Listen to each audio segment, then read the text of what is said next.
Yes, हम मनोविज्ञान को देखते हैं। कल आप लोगों ने देखा था कि जो मनोविज्ञान जो है उसके अंदर मनोविज्ञान का इतिहास के बारे में आपने देखा,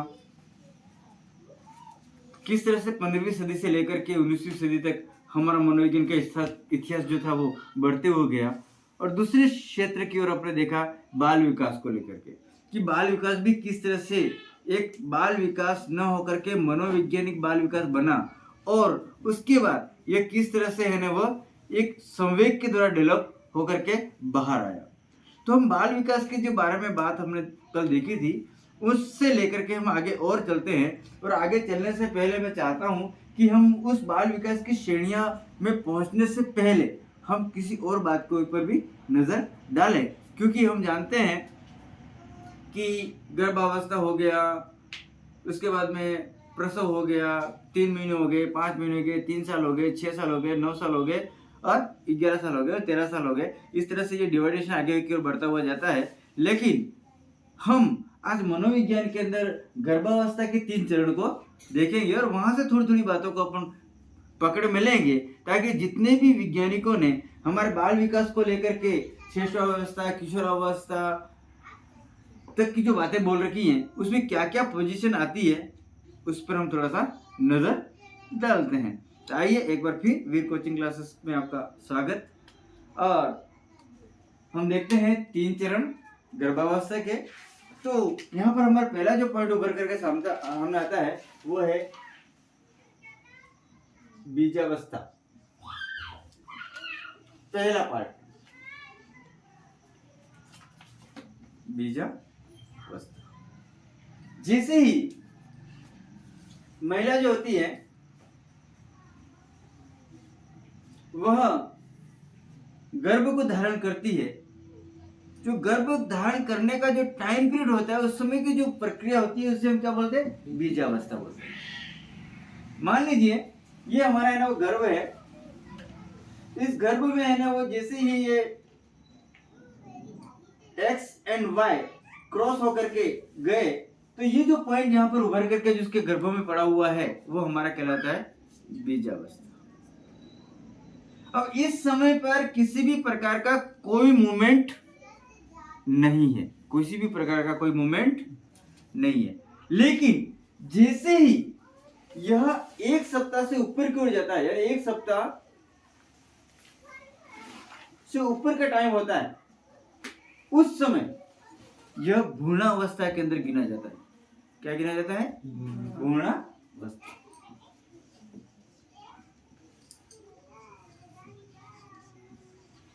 और जैसे ही हम इसको भ्रूणावस्था के अंदर जाते हैं तो इन दोनों पोजीशन के अंदर बीजावस्था से लेकर के भ्रूणावस्था तक की जो प्रक्रिया होती है उसके अंदर ये जो बीज पड़ा हुआ है वह अपना भोजन कैसे लेता होगा, कैसे लेता होगा, क्योंकि अभी तक तो इसके अंदर कोई जान तो आई नहीं है।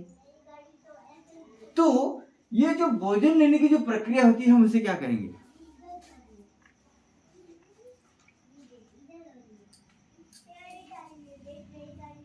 क्या कहेंगे?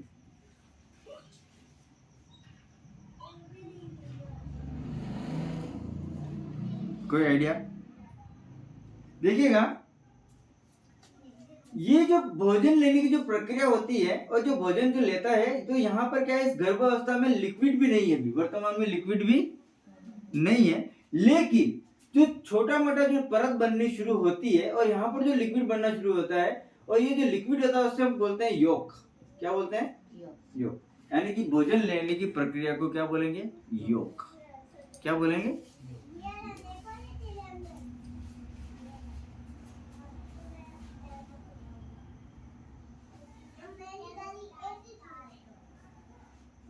प्रश्न बनकर के उभरा है सी टेट के अंदर कि बीजावस्था से लेकर के भ्रूणावस्था की बीज की प्रक्रिया में ये जो बीज है वह अपना भोजन जो लेता है, जो लिक्विड लेता है, वो प्रक्रिया क्या कहलाती है? तो योग कहलाती है। या फिर कह सकते हैं वो जो लिक्विड है उसको ही योग कहते हैं, जो लिक्विड है उसको ही योग कहते हैं। और जैसे ही ये इस अवस्था तक आती है उसके बाद यहाँ पर 2 सप्ताह हो चुके होते हैं। क्या हो चुके, जो 2 सप्ताह हो चुके होते हैं, और ये यहाँ पर ये बीज जो है वो अभी सुरक्षित है। इसको पोषण देने के लिए लिक्विड और काम कर रहा है, जो योग कहलाता है। और जैसे ही 2 सप्ताह से ऊपर का टाइम यानी 3 सप्ताह पहुंचती है और इसका विघटन हो जाता है। इसका क्या होता है, विघटन होता है। यानी विघटन होता है, इसका मतलब ये है कि इसके अंदर अब जान आती है, जिसको अपन बोलते हैं हार्ट बीट आना। क्या बोलते हैं, तो ये प्रक्रिया क्या कहलाती है, हार्ट बीट आते तो क्या क्या क्या बोलते हैं इसको, जाइगोट, युक्ता या जाइगोट। यस, युक्ता तो है ना, उसके लिक्विड को बोलते हैं। लेकिन ये जैसे इसका जो चेंजिंग होती है, हम उसको बोलते हैं पिंडावस्था। क्या बोलते हैं, पिंडावस्था। और यह 2 सप्ताह से लेकर के 8 सप्ताह के बीच रहता है। 2 सप्ताह से लेकर के 8 सप्ताह के बीच में रहता है।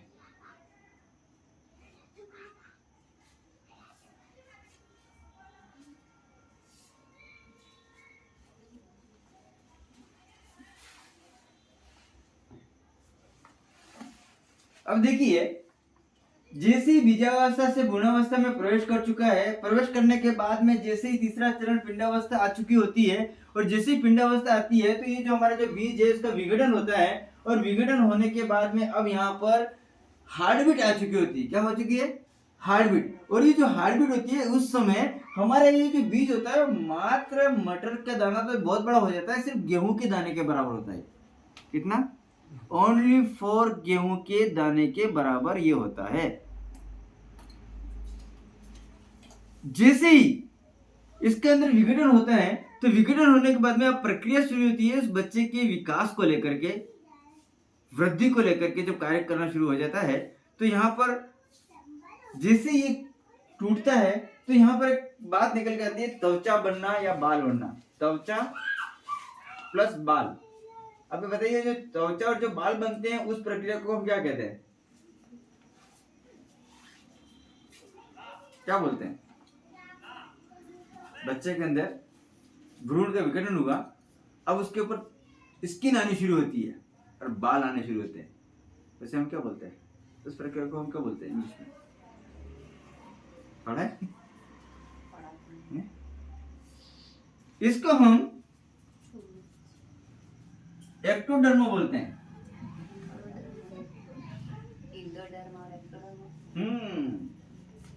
एक्टोडर्मा बोलते हैं। क्या बोलते हैं, वो कितने टाइम, वो टाइम पीरियड क्या बताया? ये हमारे ने 2 सप्ताह के बाद से ये पिंडावस्था आते ही अभी शुरू हो जाएगा। ये 2 सप्ताह से 8 सप्ताह के बीच में, ठीक है। तो ये जो वहां पे वो नहीं पूछेगा कि कितने समय के बाद में त्वचा बन रही है, कितने समय के बाद बाल आ रहे हैं, वो अवस्था ही पूछेगा कि किसी शिशु के बाल या त्वचा बनने की अवस्था को हम क्या कहते हैं। दूसरी जो है, और वह है हमारे मांसपेशियां बनना। मांसपेशियां बनना, उसको क्या बोलेंगे, मीसोडर्म। क्या बोलेंगे,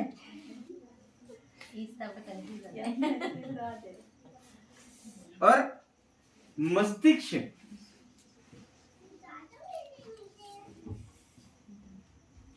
वह जब हृदय बनने का काम होता है उसको हम क्या बोलते हैं,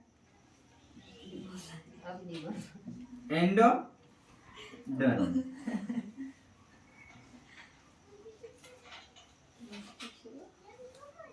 हृदय जब बनना शुरू होता है तो वो जो प्रक्रिया होती है क्या कहते हैं, एंडोडर्म कहते हैं। ये यहाँ पर आपको याद रखना होगा कि शिशु के जब विकास होता है गर्भ में, तब अगर त्वचा या बाल बनते हैं उस प्रक्रिया के अंदर जो क्या कहा जाता है, मांसपेशियां जब बनती हैं तब क्या कहा जाता है, और मस्तिष्क व हृदय बनता है तब क्या कहा जाता है। जब ये तीनों प्रक्रिया जब कंप्लीट हो जाती हैं तो बच्चा जो है वो पूर्ण अवस्था के अंदर आना शुरू हो जाता है। तो अब यहां से क्वेश्चन बनकर के उभरता है कि महिला के द्वारा गर्भ धारण करने के पश्चात बेबी का जब है ना पूर्ण विकास होता है तो औसतन अधिकतम और कम दिनों में प्रसव का होना, डिलीवरी का होना, ये टाइम पीरियड को पूछता है। तो यहाँ पर मुझे एक बात बताइए कि कितने दिन में मिनिमम डिलीवरी की चांसेस बन जाते हैं?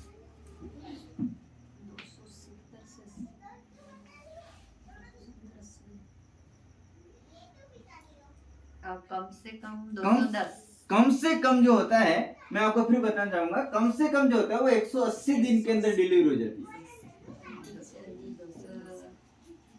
270। कम से कम, जैसे अपन नहीं कहते हैं 9 महीने शुरू है, 100 महीने शुरू है, यानी कि बच्चे की परिपक्वता तो हो चुकी होती है, लेकिन किसी कारण से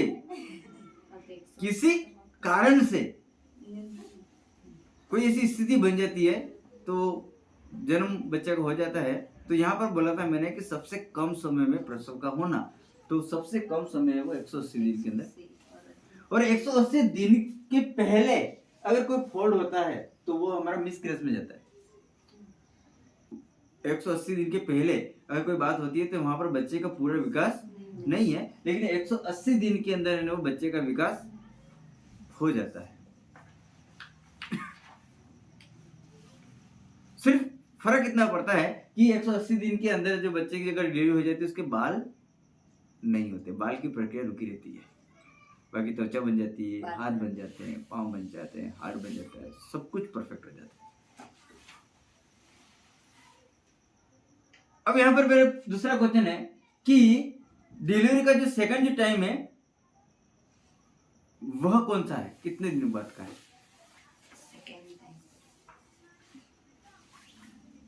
ये तो 180 दिन तक नॉर्मल है, यानी कि मिनिमम दिनों में डिलीवरी हो जाती है, लेकिन 9 महीने पूरे परफेक्ट होने पर जो डिलीवरी होती है वो टाइम क्या है? 220 के आसपास। वो जो टाइम है वो हमारा है 280 दिन। 280 दिन में डिलीवरी हो जाएगी। लेकिन कभी कभी क्या होता है कि 9 महीने में डिलीवरी नहीं हो पाती है, वो और ज्यादा टाइम खींचती है, तो वो अधिकतम टाइम कहां तक जाता है?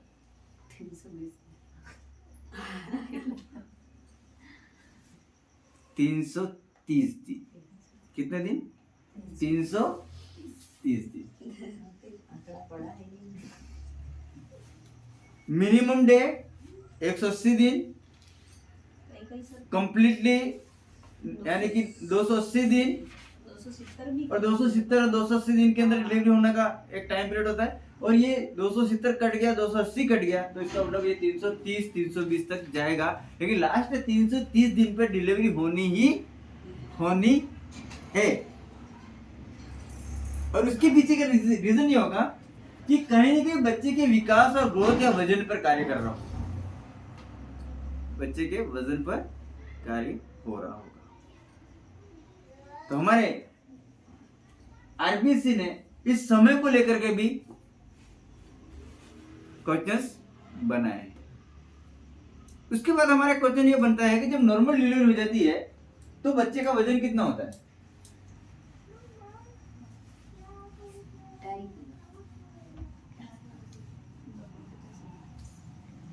हमारे मनोयोग्य के अनुसार ये बताया गया कि 3.5 kg का वजन होना चाहिए, लेकिन सामान्य वजन वाला यानी कि 2.5 किलो के वजन तक को सामान्य माना जाता है, उससे कम होता है उसे कुपोषित यानी कमजोर बच्चे के रूप में माना जाता है।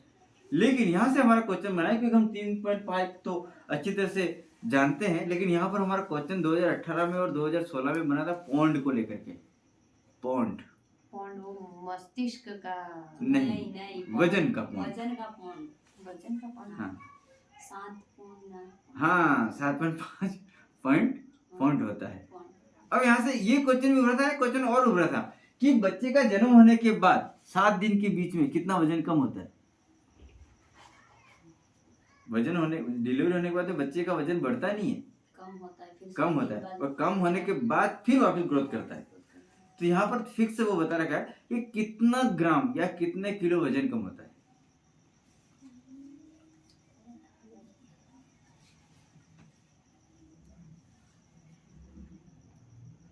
बताइए। पता ही 250 ग्राम। हैं? 250 ग्राम। बताइए। 250 ग्राम थोड़ी होता है, ज्यादा होता होगा। कम कितना होता है वैसे? कम वो 250 बोल रहा है शायद। देखिएगा, कम से कम 300 ग्राम और ज्यादा से ज्यादा 715 ग्राम वजन कम हो जाता है। 715 ग्राम वजन कम हो जाता है।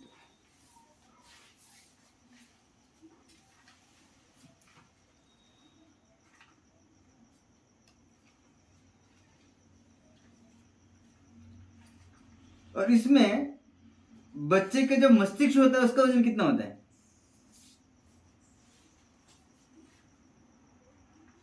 बताइएगा।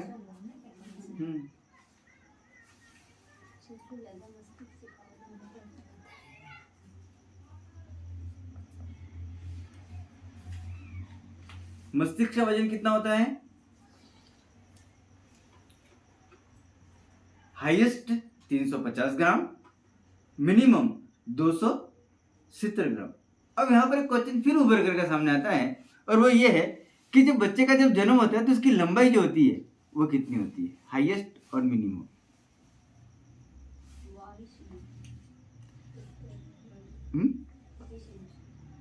22?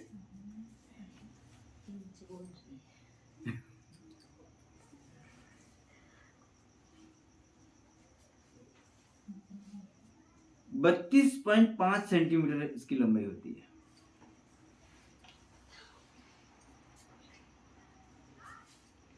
बत्तीस 32.5 सेंटीमीटर। जैसे हम 19 या 20 5 की रहती है। ये भी ऊपर नीचे होती होगी। ये भी ऊपर नीचे होती होगी। हाँ, ये भी ऊपर नीचे हो जाती है। कोई बच्चा होता है वो या तो 3 mm ज्यादा बढ़ता है या फिर 3 mm छोटा रहता है। घटता, ये जन्म के समय बच्चे का वजन कितना घटता है करे सर? 715 ग्राम। 700, और कम से कम 250 300 ग्राम। मस्तिष्क का वजन तो सेम ही रहता है बड़े होने के बाद भी। मस्तिष्क का वजन जो होता है वो बड़े होने के बाद में बदलता है, लेकिन इसके अंदर जो भेजा है इसका फिक्स है 40 ग्राम। 40 ग्राम। छोटा बच्चा होता है तब भी 40 ग्राम रहता है, और डोकरे होने पर भी 40 ग्राम ही रहता है। अब उस 40 ग्राम के अंदर ही सब खेल है कि आप कौन सी क्वालिटी को डेवलप करते हैं। उस 40 ग्राम के अंदर एक बाइट, यानी कि ऐसे ऐसे 40 बाइटें हैं, और एक बाइट का मतलब होता है हजारों संख्या में पावर रखने। यानी कि हमारे विश्व में मात्र एक ऐसा व्यक्ति था जिसके सिर्फ 2.5 बाइट ही खुले थे माइंड के, और वो बहुत बड़ा विज्ञानी बन गया। कौन बता सकता है? आइंस्टीन। उसके सिर्फ 2.5 बाइट ही खुले थे। तो अपन सोच सकते हैं कि अपने तो अभी एक बाइट भी नहीं खुला है पूरा। नहीं खुला है पूरा। पर आइंस्टीन उसके बचपन में तो कुछ कर ही नहीं सकता, यूं कह दिया था। उसके टीचर ने भी निकाल दिया। क्या है कि जिस क्वेश्चन का जवाब किसको आता नहीं है तो पागल है ही, सीधी सी बात है। पर आपको पता तो कि जितने भी बच्चे होते हैं जो ब्रिलियंट होते हैं उनकी क्वालिटीज कुछ और होती है। क्वालिटी ही कुछ और होती है। 8th क्लास में जब ये संस्कार मेरे पास आए थे ना, तो इनका माइंड भी ऐसा ही था। तो मैं ये सोच रही क्या करेगा ये बच्चा, मैं टेंशन में थी। आइंस्टीन नाम रख दिया। मैं टेंशन में थी, पर आज मेरे को ये सही है। उसकी सिस्टर थी थोड़ी ठीक थी, नहीं ये थोड़ा ऐसा यूं लग रहा था। मैंने भी पढ़ाया तो नहीं था, सुनने सुना में वो मतलब उनकी क्लास के टीचर जो थे तो, वो नोटबुक चेक हाँ। करते के। तो देखिएगा, हमने ये छोटी छोटी सी मोटी मोटी सी बातें बताई है। अब उस बातों के अंदर आपको ढूंढ के निकालना है कि अंगूठे में कितनी हड्डियां होती हैं, उंगलियों में कितनी हड्डियां होती हैं, चेहरे पे कितनी हड्डियां होती हैं, पाँव में कितनी हड्डियां होती हैं। ये हड्डियों को आपको गणित रखनी होगी, ताकि हम जब भी आपका एनओआरपीसी क्वेश्चंस लेता है तो इन हड्डियों पे क्वेश्चंस उठाता है कि चेहरे पे कितनी हड्डियां हैं, अंगूठे पे बच्चे के समय और प्रौढ़ अवस्था की फिर हमारी अलग हड्डियों का गणित होगा। लेकिन मिनिमम हमारे है ना वो 270 हड्डियां बच्चे के अंदर होती है, और वो धीरे धीरे धीरे धीरे विलुप्त होती हुई वो 206 पे आकर के खड़ी हो जाती है। तो हम कल जो है वो वास्तव में शैशवावस्था, बाल्यावस्था, बाल्यावस्था, इसके बाद में है ना वो किशोरावस्था, प्रौढ़ावस्था के बारे में अध्ययन करेंगे और अलग अलग वैज्ञानिकों ने किस तरह इसका वर्गीकरण किया है उसको करेंगे। तो आप है ना वो इसको अच्छी तरह से पढ़ करके आइएगा, ताकि ये चीज बताने के बाद ही, ये चीज समझने के बाद ही हम बाल विकास के सिद्धांत पर जाएंगे। कहाँ पे जाएंगे? और जैसे ही ये चीज समझ में आ गई आपको, बाल विकास और उसके सिद्धांत समझ में आ गए, तो समझ लेना आपकी साइको समझ में आ गई, आपको समझ में आ गई। क्योंकि ये बहुत ही छोटा सा पार्ट में ले रहा हूँ और इसका कारण ये है कि मुझे आपको आगे लंबा दौड़ाना है, और अगर मैं अभी लंबा दौड़ जाऊंगा तो वो लंबे दौड़ वाली जो वहाँ पे जो मेरी स्पीड होगी वहाँ पर आपको कुछ समझ में आने वाला नहीं, क्योंकि वहाँ पे सिद्धांत चलेंगे और आपके माइंड के अंदर हमेशा ये जो परिभाषा है इसको हटा देना, परिभाषाओं को हटा देना, क्योंकि हमने आज तक परिभाषाओं को लेकर के बेहतरीन क्वालिटी का कैलेंडर रेडी नहीं किया। इसलिए हमको क्या होता है, हम फंस जाते हैं कि किसने बुद्धि को लेकर के, किसने व्यवहार को लेकर के, किसने सामाजिकता को लेकर के, वहाँ पे एक विशेष पॉइंट बने हुए हैं उन लेखकों के द्वारा, उसको हमने अभी एनालाइज नहीं किया, इसलिए हम फंस जाते हैं। लास्ट टाइम पे हम आपको इस मनोविज्ञान की तमाम जितने भी मनोविज्ञान जो अपने परिभाषाएं दी है उतना व्यवस्थित देंगे, जिससे आपको उस एक पॉइंट को पकड़ के आपको खबर लग जाएगी कि अधिगम के लिए बोल रहा है, या ये सामाजिकता को बोल रहा है, या ये मन को लेकर के बोल रहा है, या ये बुद्धिबल को लेकर बोल रहा है, या शिक्षण को लेकर के बोल रहा है। ये एनालिसिस पूरी इसी से पार्ट अलग अलग कर रखे हैं, तो आपको उस परिभाषा में ही आपको पता लग जाएगा। तो कल आप लोग जो हैं वो हम शैशवावस्था, क्योंकि छोटी छोटी बातें थी वो बताना मेरे को थोड़ा सा जरूरी था, क्योंकि मैं नहीं बता तो शैशवावस्था में आ जाते हैं, यानी डिलीवरी प्रसव हो रहा है, आप स्टार्ट यूँ, तो उसके पहले की प्रक्रिया जो 9 महीने के अंदर हो रही है उसको हम क्या क्या बोलते हैं इंग्लिश के अंदर वो हमको पता नहीं होता, तो वहीं से क्वेश्चन आ जाता तो फंस जाते, वहीं से क्वेश्चन आता तो फंस जाते। तो आप लोग जो है वो कल हम सीधे ही शैशवावस्था से कार्य शुरू करेंगे, और इन अवस्थाएं जितनी भी हैं वैज्ञानिकों ने इसका वर्गीकरण कर रखा है, इसको हम समझेंगे, और समझने के बाद हम आपसे ही पूछेंगे कि आपके हमने जितने भी वो लेखकों के द्वारा जो बच्चों का विकास के बारे में जो कार्य कर चुके हैं, अब बताइए इसमें आप किन किन विशेषताओं को प्रकट करते हैं, कौन सा सिद्धांत यहाँ पर विकसित होता है। क्योंकि आप लोगों ने सिर्फ रट रट करके सिद्धांत याद किए होंगे, हम यहाँ पर प्रैक्टिकल आपके द्वारा करेंगे और आप ही उत्तर बोलेंगे, इसीलिए याद नहीं रहा है, ठीक है? रट रट के किए। यस, तो एक बार फिर आपका स्वागत। Mind, heart and hand if are control completely successful, ये अपने माइंड में होना चाहिए। Thank you.